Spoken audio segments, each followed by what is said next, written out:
Миллиард – это только за июнь. Об этом сообщает аналитическое агентство Ренкин. Большая часть продаж пришлась на Алматы, Нур-Султан и Шымкент. Обменники страны по-прежнему в центре внимания. За последние месяцы граждане Казахстана скупили баснословное количество валюты. Только в июне объем продаж доллара составил чуть больше 384 миллиарда тенге. Это вдвое больше, чем в мае, и почти в 5 раз больше по сравнению с июнем прошлого года. Причем по объему чистых продаж лидируют мегаполиса. Однако, называть ситуацию ажиотажем в Ассоциации обменных пунктов не спешат. Повышенный спрос на валюту на самом деле существует. Не сказать точно, с чем это связано, со слухами или с сезоном отпусков.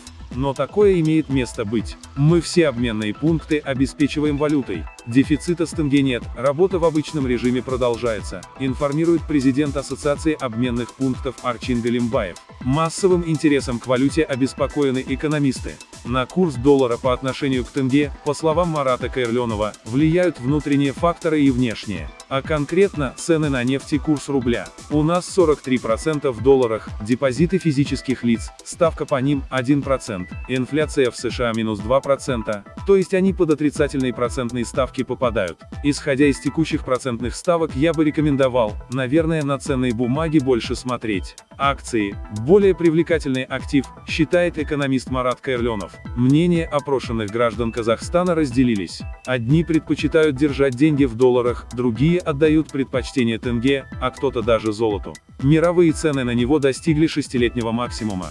Стоимость декабрьского фьючерса на золото на Нью-Йоркской бирже составила $1535 за унцию. Рост цен на драгоценный металл в крупнейшей российской горнорудной компании прогнозировали давно. Золото, как вечная ценность, как инструмент защиты от всевозможных финансовых кризисов, пертурбаций, махинаций, я считаю, оно сохранит и, скорее всего, увеличит свою ценность, говорит главный исполнительный директор горнорудной компании Виталий Несис. Однако столичные ювелиры сетуют на спад продаж. Если казахстанцы и покупают изделия, то только на крупные торжества и в качестве подушки безопасности. Если и закупается золото, это вклад своих свободных денег, чтобы как-то себя обеспечить.